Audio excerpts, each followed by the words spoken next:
नमस्कार काव्यरसिको, मनमोहक मराठी मालवणी कवितांमध्ये मी मनमोहन रोगे आपले स्वागत करतो। मित्रांनो, 2 दिवसापूर्वीच आपण विज्ञाननिष्ठ परंपरा ही कविता ऐकली आणि त्यानंतर आपली भेट थेट गणेश चतुर्थी दिवशी होणार होती। पण गेली मागील 1-1.5 महिना थोडं जे राजकारण चाललं आहे आणि त्यात आत्ता अगदी काल संपलेल्या अधिवेशनात, विधानसभा अधिवेशनात जे काय प्रकार झाले, खोके ओके, त्यावर मला ही आत्ता थोडंसं लिहावंसं वाटलं आणि ही कविता झाली आणि म्हणून मध्येच आपल्याला ही आज कविता सादर करतो आपल्यासमोर। कवितेचे शीर्षक आहे, आता जे काय घडलं आहे ते सगळ्यांच्या समोर आहे, त्यात बोलण्यावर काय गरज नाही म्हणून बोलण्याची। तर कवितेचे शीर्षक आहे खोके बोके ओके आणि धोके।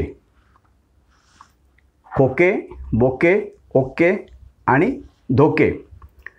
सत्तेत असलेल्या विरोधासाठी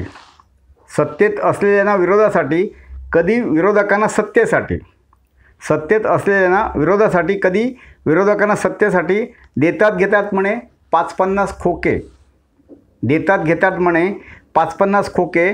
खाऊन खाऊन माजलेत सगळेच बोके, खाऊन खाऊन माजलेत सगळेच बोके। इकडून तिकडे खाऊन झाल्यावर म्हणतात सगळेच बोके ओके, इकडून तिकडे खाऊन झाल्यावर म्हणतात सगळेच बोके ओके। खोटे खोटे रोज भांडून झगडून देतात एक दुसऱ्याला धक्के बुक्के, खोटे खोटे रोज भांडून झगडून देतात एक दुसऱ्याला धक्के बुक्के।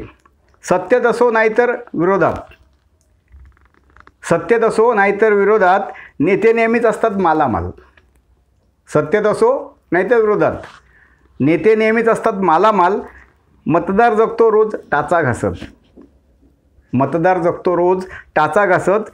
जीवनावश्यक वस्तूंसाठी होती हाल, इकडून तिकडे तिकडून इकडे, इकडून तिकडे तिकडून इकडे मारते उड्या बिंदास बेडके, इकडून तिकडे तिकडून इकडे मारते उद्या बिंदास बेडके। निष्ठेच्या अनाशप्ता घेऊन, निष्ठेच्या अनाशप्ता घेऊन सहज कापती निष्ठेचे मुंडके, सहज कापती निष्ठेचे मुंडके।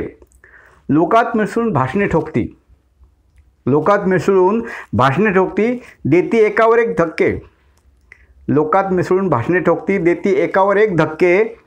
ऐकणारे तर गुंतून जाती, ऐकणारे तर गुंतून जाती झोपाळ्यावर जणू घेती झोके, ऐकणारे झोपाळ्यावर जणू घेती धोके, झोपाळ्यावर जणू घेती झोके। जे केले ते बोलूनच केले, जे केले ते बोलूनच केले। कार्यकर्ते म्हणाले साहेब ओके, सांगतात ना असे नेते, जे केले ते बोलूनच केले। कार्यकर्ते म्हणाले साहेब ओके। आपण मात्र ओळखले पाहिजे, आपण मात्र ओळखले पाहिजे लोकशाहीतील हे फाजील धोके, आपण मात्र ओळखले पाहिजे लोकशाहीतील हे फाजील धोके। धन्यवाद मित्रांनो। चालू घडामोडीवरची कविता सहज लिहिलेली आपल्याला कशी वाटली ते कमेंटमध्ये नक्की कळवा आणि कविता आवडली तर लाईक करा, आपल्या मित्रमंडळींना ही कविता पाठवा, शेअर करा। कोणी चॅनलला नवीन असेल तर जरूर सबस्क्राईब करा। आता परत आपली भेट गणेश चतुर्थी दिवशी। धन्यवाद।